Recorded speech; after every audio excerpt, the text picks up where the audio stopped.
So,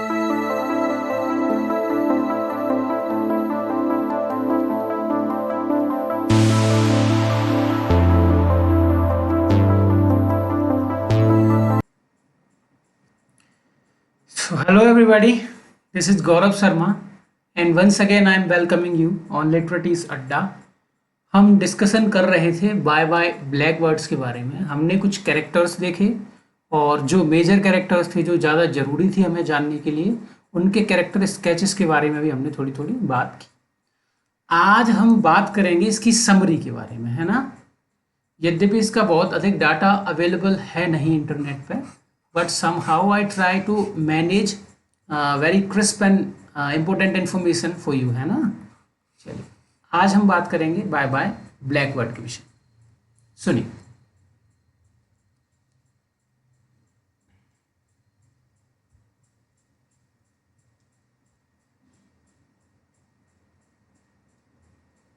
चलिए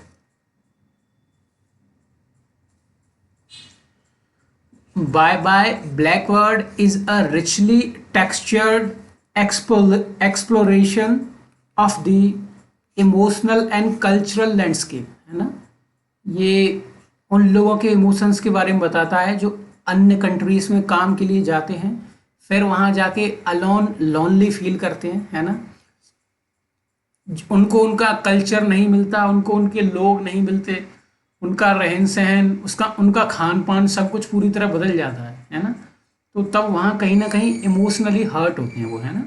उसके बाद में कल्चरल लैंडस्केप, समझे ना, पूरा जो कल्चर्स हैं इंडियंस के कल्चर कुछ और हैं, है ना, और बाद बाकी जो बाहर के लोग हैं उनके अलग कल्चर हैं। तो कहीं ना कहीं उसका एक प्रभाव देखने को मिलता है हमें ऐसे वर्क्स में, है ना, जिनका डायस्पोरा से संबंध होता है।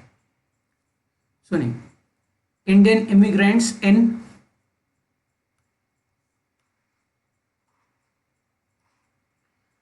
1960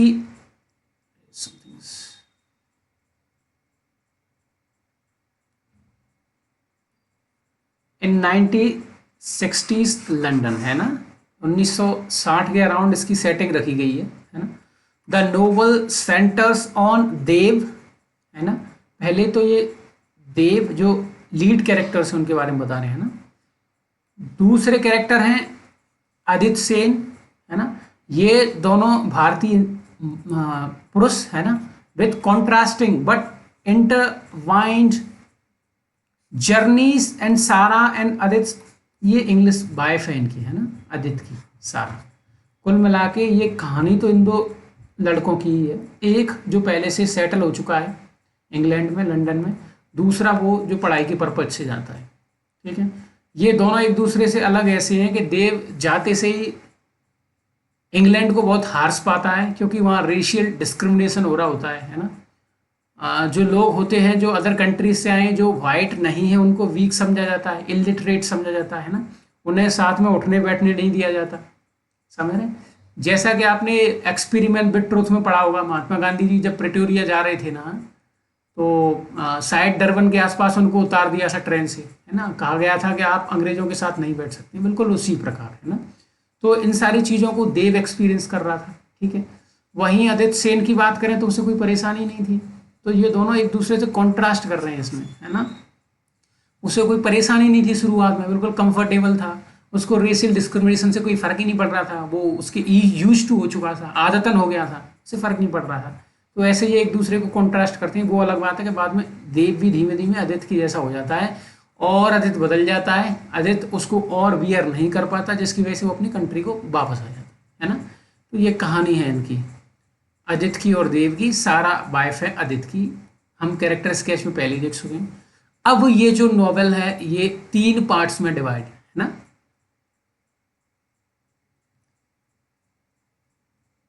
आइए साहब,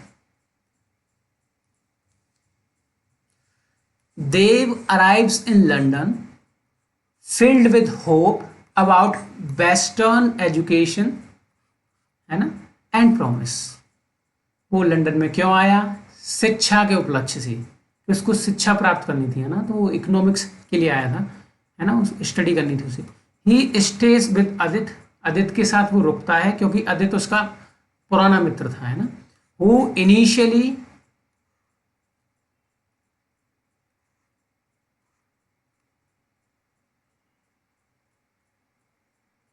जी,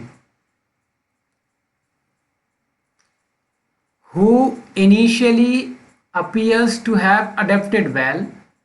इसका मतलब ये है कि आदित्य बहुत पहले आ चुका था, तो उसे अब कोई विशेष फर्क नहीं पड़ता था, उसे वो रेशियल डिस्क्रिमिनेशन के यूज टू हो गया था, उसके लिए रेशियल डिस्क्रिमिनेशन आम बात थी। और दूसरा, जो अंग्रेज लोग थे वो इनको हीन भावना, घृणा की भावना से देखते थे। तो उस सब चीज़ से भी इसको कोई फर्क नहीं पड़ता था, कहने का तात्पर्य ये है। He has a job and a family, ठीक है, अच्छी नौकरी थी, वेल सेटल्ड था लंदन में, शादी कर ली थी अंग्रेज लड़की से, सारा से। In London Dev's eyes is a city of opportunity but also a site of subtle exclusion and casual racism. Dev के लिए क्या था कि अपॉर्चुनिटी मिलेगी पढ़ने के लिए, है ना, जॉब वॉब के लिए भी अपॉर्चुनिटी मिल सकती है ना। बट बात ये थी कि उसे ये भी समझ आ रहा था कहीं ना कहीं रेशियल डिस्क्रिमिनेशन है ना। सोसाइटी से जो नॉन वाइट लोग हैं उनको एक्सक्लूड कर दिया जाता है, उनको काउंट नहीं किया जाता है, उन्हें अलाउ नहीं करते साथ में उठने बैठने खाने पीने के लिए। तो ऐसा कुछ है, ठीक है। तो ये पार्ट 1 था अराइवल, है ना, 3 पार्ट्स में है ये। अब जो अगला पार्ट है वो है डिस्कवरी एंड रिकॉग्निशन, है ना, डिस्कवरी एंड रिकॉग्निशन, इसके बारे में सुनिए।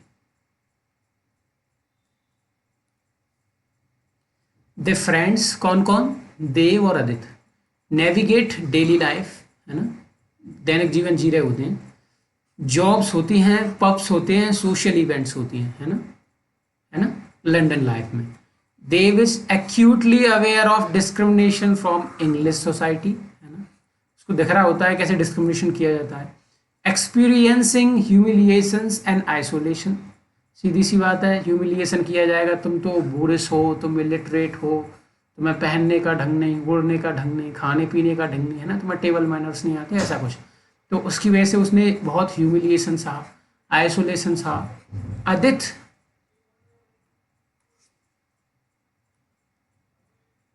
Aditya,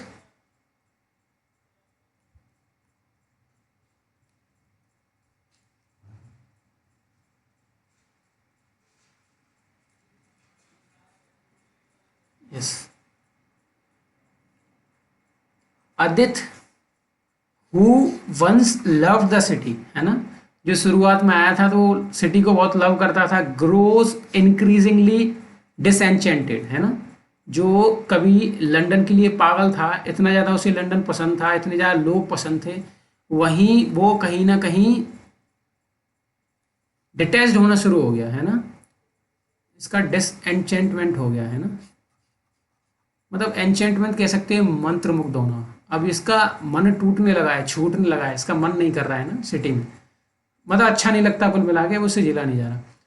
through their perspectives Desai captures the complex emotions that accompany migration, है ना, ये वो इमोशंस हैं कि डिटैचमेंट हो रहा है, सोशल एलिनेशन है, कोई बात करने के लिए नहीं है, खुद के कल्चर से डिटैच्ड हो चुके हैं, अपनी भाषा कोई बोलने वाला नहीं है, अपने लोग नहीं हैं, कल्चरली सब कुछ डिके हो चुका है। तो इस स्थिति में आप क्या नोटिस करेंगे, आप सीधी सी एक चीज़ देखेंगे कि ये जो सारी थीम्स है ना, ये जो भी लोग माइग्रेट हुए होते हैं, नौकरी की तलाश में कहीं बाहर जाते हैं ना, ये उनमें कॉमनली देखने को मिलती हैं, और देसाई ने इन्हीं को प्रोजेक्ट किया है इस वर्क में। इस वर्क क्या, ज़्यादातर वर्क्स में उन्होंने प्रोजेक्ट किया है इस थीम को, है ना।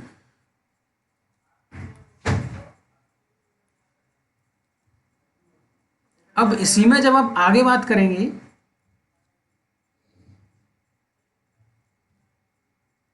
है ना, नॉस्टैल्जिया फॉर होम, है ना, किसके केस में, आदित्य के केस में देखने को मिलता है, ऐसा कि उसके पास्ट में क्या होता था, है ना, उसकी लाइफ कैसी हुआ करती थी, फैमिली कैसी थी, सोसाइटी में कैसे चाल चलन थे, है ना, क्या कल्चर थे उनके। एंड कल्चरल एलिनिएशन, मतलब जहाँ उसका कल्चर उसके साथ ही नहीं है, वो टोटली सेपरेट हो चुका है अपने कल्चर से। And the reality of prejudice, prejudice कैसे, कि यदि if a person is non white, it simply means he must not be a rich person, है ना, a well educated person, a well mannered person, ऐसा कुछ, है ना। अब आगे देखें तो सारा फील्स एस्ट्रेंज्ड इन हर ओन कंट्री, जो सारा थी वो खुद में ही अकेलापन महसूस करती थी अपनी कंट्री में। इवन उसकी जो फ्रेंड्स थी वो उसका कहीं ना कहीं क्रिटिसिज्म करती थी कि तूने एक इंडियन से शादी करी है। और इनका प्रेजुडिस ऐसा था कि जो कोई भी ऐसा व्यक्ति जो नॉन वाइट है वो इलिटरेट है ना, वेल मैनर्ड नहीं है, कुल मिला के सुटेबल नहीं है वाइट लोगों के लिए। सुनिए, Sara caught between Indian and British worlds है ना, and longs for acceptance. Acceptance कैसे? उधर तो अपने लोगों से, इंग्लिश पीपल से कि मुझे एक्सेप्ट कीजिए, उनकी उसकी जो सोसाइटी थी वो एक्सेप्ट नहीं कर रही थी। इवन उसकी खुद की फ्रेंड उसका क्रिटिसिज्म कर रही थी, है ना। ऑन द अदर हैंड वो एक्सेप्टेंस देख रही थी कि मतलब कि एक्सेप्टेंस अगर मेरे कल्चर में नहीं होता है तो एक्सेप्टेंस इंडियन कल्चर में हो। जिससे क्या नाम है इसका, आदित्य बिलोंग करता है ना, आदित्य है ना, हाँ जी आदित्य, जी हाँ। तो जिससे आदित्य बिलोंग करता है ना, तो कुल मिलाकर उसका एक्सेप्टेंस हो कहीं तो किसी सोसाइटी में, वो पूरी तरह से डिटैच्ड हो चुकी है, कोई है ही नहीं, कहाँ जाए, है ना। अब इसमें हर कैरेक्टर कहीं ना कहीं पिस रहा है, पिसे जा रहा है ना। कोई किसी चीज से, किसी की सोसाइटी उसका साथ नहीं दे रही, किसी की सोसाइटी उसके साथ है नहीं। कोई अपनी सेल्फ रिस्पेक्ट को पहले देख रहा है कि सारी चीजें बाद में। इवन देव तो प्रयास भी करता है कि सेल्फ रिस्पेक्ट के चलते यहाँ डिग्रेडेशन हो रहा है तो मैं सिटी को ही छोड़ दूं, है ना।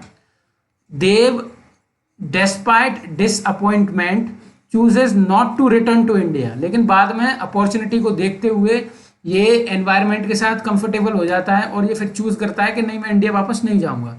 His decision reflects the ambiguous reality of migration, कि जितने भी लोग होते हैं जो माइग्रेट करते हैं अदर कंट्रीज में काम के लिए, ये उसका एक प्रोटोटाइप है, ये उनकी मानसिकता दर्शाता है ये कैरेक्टर देव का।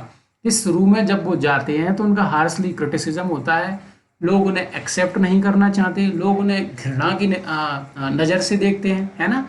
तो बिल्कुल इसी प्रकार से ये एक प्रोटोटाइप है जो सबकी मानसिक स्थिति दर्शाता है ना। चलिए,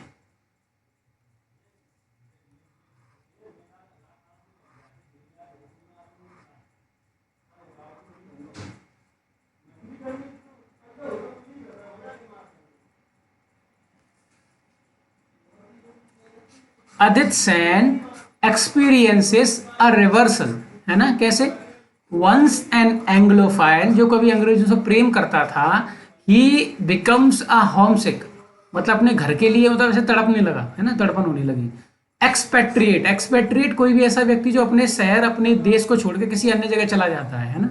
ultimately deciding to return to India, और अंत में वो अपने देश वापस आ जाता है, और जो लड़की सारा है उसको भी अपने साथ आने को कहता है ना। सारा सफर्स फ्रॉम कल्चरल रूटलेसनेस, है ना, कि उसका तो कोई कल्चर ही नहीं बचा, अपने कल्चर से लोगों ने बेदखल कर दिया और दूसरे के कल्चर में भी एक्सेप्टेंस नहीं है। Unable to fully connect with either side, अब ना तो वही वाली बात कि बीच के वैक्यूम में पहुंच गए, ना तो अपने अपने कल्चर से जुड़े हुए हैं ना दूसरे कल्चर से पूरी तरह जुड़ पा रहे, तो ऐसी स्थिति थी सारा की।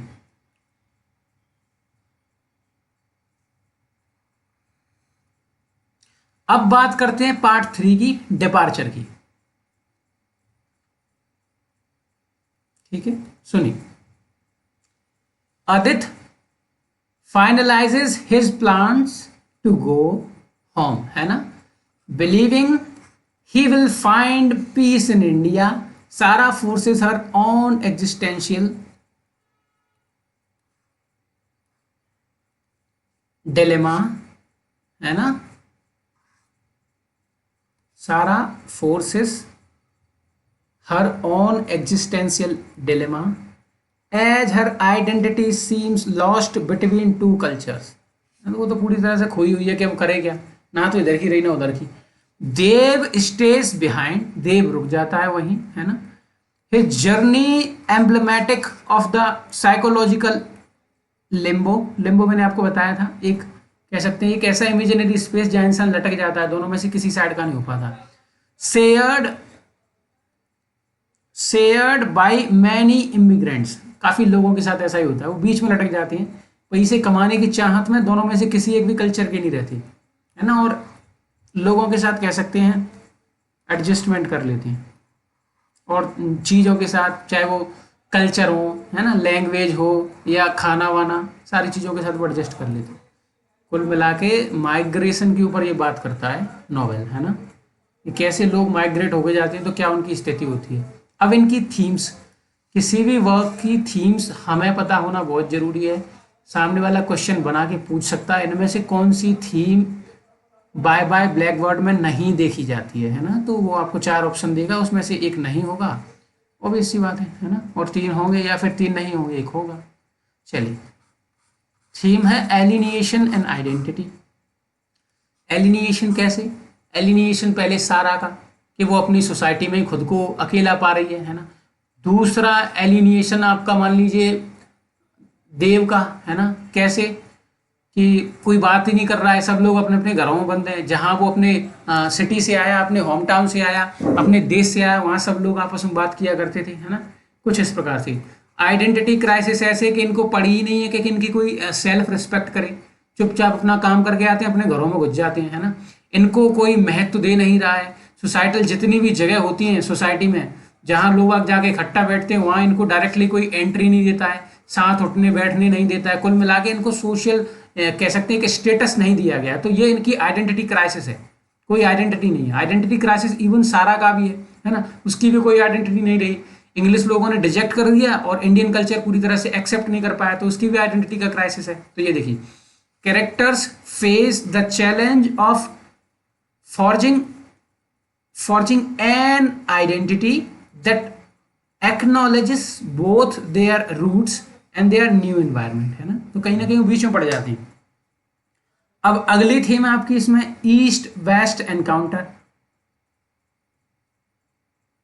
हाँ, चलिए सर, ईस्ट वेस्ट एनकाउंटर कैसे, सुनिए। The clash is not only external बोले तो फिजिकली, है ना, फिजिकली ही नहीं है ये केवल, बट इंटरनल एज वेल, है ना, shaping relationships and self perception. East west, है ना, जैसे हम ईस्ट वाले वो वेस्ट वाले, तो कहीं ना कहीं आपस में क्लैश हो रहा है आइडियाज का, आइडियोलॉजीज का, कल्चर्स का, लैंग्वेजेस का, समझ रहे हो ना। तो एक तरह से ये भी देखने को मिलता है इसमें। वो अलग बात है कि जो व्यक्ति माइग्रेट करके जाता है और जिसने कहीं ना कहीं इंग्लिश लोगों को, इंग्लिश लैंग्वेज को अपने दिमाग में फैसिनेशन से जोड़ के रखा है, तो वो उनकी लैंग्वेज सीखने का प्रयास करेंगे, उनके रहने ओढ़ने पहनने के ढंग को कॉपी करने की कोशिश करेंगे। तो इस तरह से कुछ लोग प्रभावित हो जाते हैं, है ना। सब ऐसे नहीं होते जो यहाँ से जाएं और लंदन में धोती कुर्ता पहन के घूमें, है ना, ऐसा नहीं होता है। चलिए, अगली थीम है रेसिज्म एंड बिलोंगिंग। रेसिज्म मैंने आपको बताया कि ये नॉन वाइट हैं, अगर ये वाइट होते तो इनके साथ डिस्क्रिमिनेशन नहीं किया जाता। डिस्क्रिमिनेशन किया ही इस बेस पे जाता है that you are not like us, we are fair white people, we are superior to you, we are well educated people, but you people are not, है ना, ऐसा कुछ। बिलोंगिंग भी है, बिलोंगिंग तुम किस कल्चर से आते हो, किस नेशन से आते हो, है ना, ऐसा।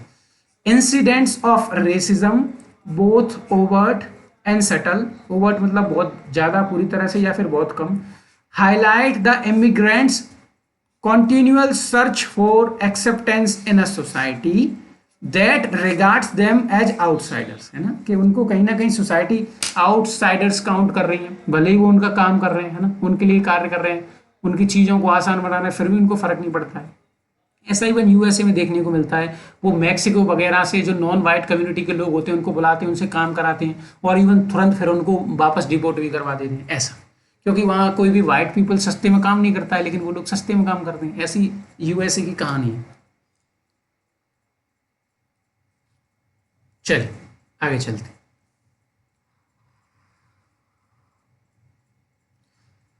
अगली थीम है मैरिज एंड रिलेशनशिप्स, है ना। चलिए, marriage and relationships. Desai offers a complex portrait of a cross-cultural marriage, emphasizing communication breakdowns and longing for emotional security. शादी के चलते कैसे लोग अपने कल्चर्स को, अपनी सोसाइटी को दाव पे लगा देती हैं, है ना। ये उसी का सबसे बड़ा बेस्ट एग्जांपल है ये नॉवल, है ना। कई बार क्या होता है, जैसे क्रॉस कल्चर में आप शादी कर लो, क्रॉस रिलीजन में शादी कर लो, जैसे हिंदू मुस्लिम के साथ कर ली, मुस्लिम हिंदू के साथ कर ली, यदि ये क्रॉस कल्चर में शादी करेंगे तो दो अलग अलग कल्चर के लोग हैं, इनके दो अलग गॉड होंगे, अलग अलग पूजा करेंगे, तो अगर उनमें बैलेंस नहीं बन पाएगा तो उनमें आपस में लड़ाइयाँ होंगी, है ना, तो कहीं ना कहीं डिटैचमेंट होगा। यदि लड़की का रिलीजन हिंदू है या फिर लड़के का रिलीजन हिंदू है ना, और उन दोनों में से अगर रेशियो बिगड़ता है, जिस जो लड़की का रिलीजन है अगर वो उस पर ध्यान नहीं दे पाएगी तो उसे ऑटोमेटिकली डिटैचमेंट होगा, क्योंकि वो जीवन भर से उससे जुड़ी रही है। तो ऐसा होता है, ठीक है। तो मैरिज रिलेशनशिप में ये देखने को मिलता है। Desai offers a complex portrait of cross cultural marriage, है ना, emphasizing communication breakdown and longing for emotional security, है ना, कि वही प्रेम के मारे हैं और कुछ नहीं, वो तो कुछ हाथों बचा ही नहीं। अब ये एक सिंबल है जो इस्तेमाल किया इनने, है ना, देख लीजिए इसको। Blackboard of the title serves as a metaphor for immigrant, है ना, वो इमिग्रेंट जो अपनी सिटी छोड़, अपना देश छोड़ के, अपनी सिटी छोड़ के दूसरे शहर में या फिर देश में जाते हैं, सिटी में जाते हैं ना। डिजायर्ड एंड देन डिस्कार्डेड, है ना, मतलब वो पहले तो इमिग्रेंट बुलाए जाते हैं, क्यों, उनसे अपना काम कराएंगे, उसके बाद उन्हें डिस्कार्डेड कर दिया जाता है और पूरी कोशिश की जाती है कि इनको इनके देश डिपोर्ट कर दो, है ना।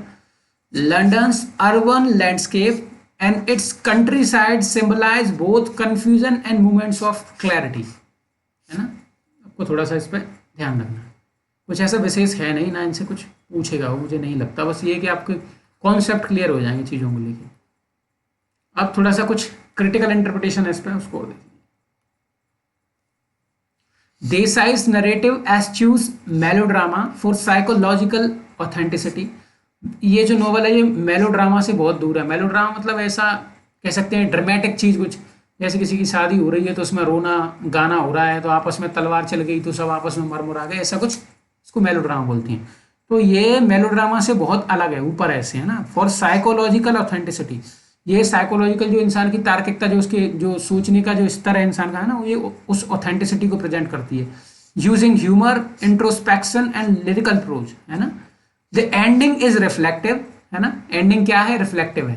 देयर इज नीदर ट्रायम्फ, ना तो इसमें किसी की जीत होती है और ना ही कोई हारता है ना, बट एक्सेप्टेंस ऑफ एम्बिग्यूटी। कौन एम्बिग्यूटी को एक्सेप्ट करता है, देव, है ना, जबकि वो बिल्कुल भी नहीं चाहता था कि मैं ऐसे माहौल में रहूं, शुरुआत में वो सोचता था मैं वापस चला जाऊं। आदित्य रिटर्न्स, इंडिया जाता है, देव स्टेज, वहीं रुकता है। Sara must continue searching for her piece, है ना, आदित्य के साथ रहते हुए इसको अपनी पीस, मतलब पीस ढूंढने की कोशिश कर रही है। आदित्य ने तो ढूंढ ली कि वो वापस आ गया, उसकी कंट्री में शांति मिलेगी, ये उसके साथ है, तो भाई ये कहाँ जाएगी, ऐसा है ना। तो ये थी समरी किसकी, बाय बाय ब्लैकबर्ड की, है ना। थोड़ा सा कुछ और बचा हुआ है, इसको और देख लीजिए, है ना। Bye bye Blackbird stand as a powerful literary testimony, गवाही है, to the intricate emotional and psychological negotiation of migration. कैसे लोग अपने इमोशंस को अपनी साइकोलॉजी के साथ नेगोशिएट करते हैं, है ना, काम वाम ढूंढने के लिए, है ना, अपने कल्चर को छोड़ने के लिए तैयार हो जाते हैं, है ना, अपनी लैंग्वेज को छोड़ने के लिए तैयार हो जाते हैं, अपने रहन सहन को बदलने के लिए तैयार हो जाते हैं। कैसे माइग्रेशन में लोग नेगोशिएट करते हैं, वो यही बोल रहा है।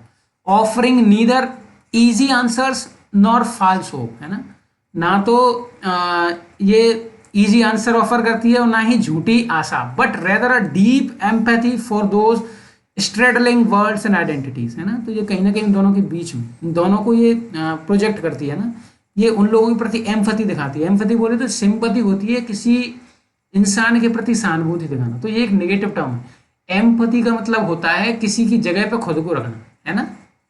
जो लोग बटे हुए हैं आइडेंटिटी में, है ना, फंसे हुए हैं, जो उनके कहीं ना कहीं इसको समर्थित करती है ये जो वर्क है ना ये। चलिए, अब ये तो हो गई इसकी समरी कंप्लीट, ठीक है। हमने कंप्लीट कर लिया है बाय बाय ब्लैकबर्ड को। Even we didn't practise question and answers, objective type question, so we will be discussing all these thing might be in next session और next to next session. So तब तक के लिए बहुत बहुत धन्यवाद आपका, मेरे साथ बने रहिए, हम अगली क्लास में फिर मिलते हैं। मैं गौरव शर्मा आपका बहुत बहुत धन्यवाद प्रेषित करता हूं अपनी तरफ से, और बाय, थैंक यू।